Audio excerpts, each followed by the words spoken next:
আমরা এখন যে ভিডিওটি দেখতে যাচ্ছি তা চার মাযহাবের অন্যতম মহান ইমাম আহমদ ইবনে হাম্বলের জীবনের এক ঐতিহাসিক ঘটনা। ঘটনাটি ছিল একটি আকীদার বিষয় নিয়ে।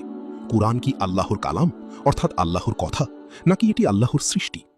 এই সত্য আকীদা রক্ষার জন্য ইমাম আহমদ ইবনে হাম্বল জেল, নির্যাতন এবং শাসকের কঠিন অত্যাচার সহ্য করেছিলেন। তবুও তিনি সত্য থেকে এক মুহূর্তের জন্য সরে যাননি। উক্ত ঘটনাটি ইসলামী কৌতুক আকারে পেশ করছেন মাদ্রাসাতুল হুদার ছাত্ররা।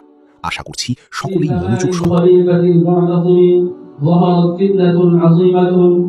أراد بعض الناس أن يقول العلماء القرآن مخلوق ورفت ذلك شجرك চাইলো আলেমরা হলো কোরআন মাখলুক لكن الإمام أحمد رحمه الله ثبت على الحق وقال القرآن كلام الله ليس مخلوقا কিন্তু ইমাম আহমদ ইবনে হাম্বল রাহমাতুল্লাহি আলাইহি সত্যের উপর অটল থাকলেন।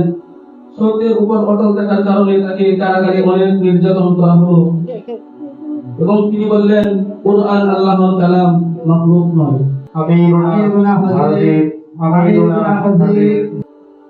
يا وزير أين الإمام أحمد بن حنبل؟ হে ওজির, ইমাম আহমদ ইবনে হাম্বল কোথায়? يا أمير المؤمنين هو في السجن. হে আমিরুল মুমিনিন, তিনি কারাগারে আছেন। يا وزير أحضروه الآن. হে ওজির, এখনই তাকে নিয়ে আসো। يا إمام أحمد بن حنبل يدعوك الخليفة. হাসবুনাল্লাহু ওয়া নি'মাল ওয়াকিল। হে ইমাম আহমদ ইবনে হাম্বল, খলিফা আপনাকে ডাকছেন। আমাদের জন্য আল্লাহই যথেষ্ট, আর তিনি উত্তম কর্মবিধায়ক। يا إمام لماذا لا تقول كلمة وتنتهي المشكلة؟ হে ইমাম, আপনি একটি কথা বললেই তো সমস্যা আছে। كيف أقول ما فيه ليس عندي دليل؟ আমি কিভাবে এমন কথা বলি যার কোনো দলিল আমার কাছে নেই? يا إمام والله إنك رجل شجاع. হে ইমাম, আল্লাহর কসম, আপনি খুব সাহসী মানুষ।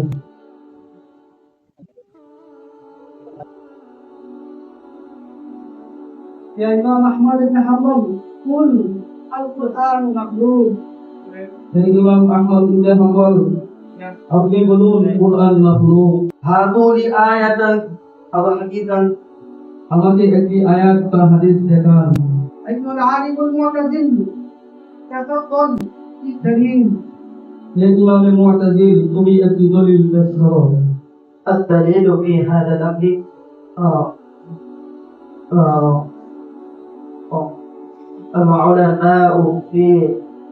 العلماء يقول ذلك. ইমামে মুতাজিল দলিল খুঁজে পাচ্ছেন না, তাই সে আমতা আমতা করে বলল, আলেমরা তো এটাই বলেন। أي علماء هذه الدليل أولا؟ কোন আলেম বলেছেন আগে দলিল নিয়ে আসো?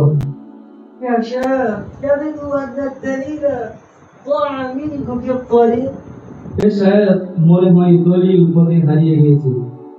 لا لا كنت سأقول. না না, আমি তো বলতে যাচ্ছিলাম।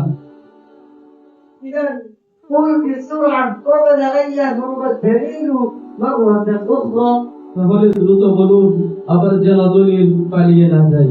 يا أحمد بن حنبل قل كلمة واحدة فقط. হে ইমাম আহমদ ইবনে হাম্বল, আপনি শুধু একটি কথাই বলুন, القرآن مخلوق. কুরআন মাখলুক।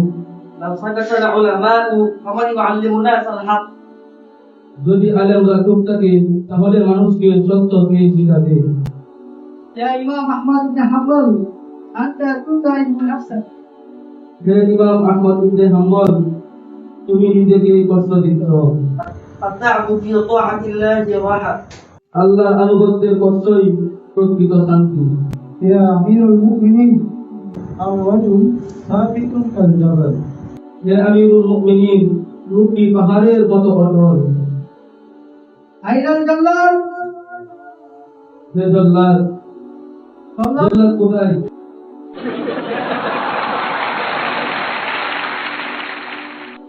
يا أمير المؤمنين أنا حاضر أنا حاضر হে আমিরুল মুমিনিন আমি উপস্থিত هل أبدأ القربة يا أمير المؤمنين হে আমিরুল মুমিনিন আমি কি মার শুরু করব يا جلال لذا হে জল্লাদ তুমি শুরু করো يا جلال قبل الضرب عندي سؤال হে জল্লাদ মারার আগে আমার একটি প্রশ্ন আছে قل ما هو বলো তা কি هل أكلت اليوم؟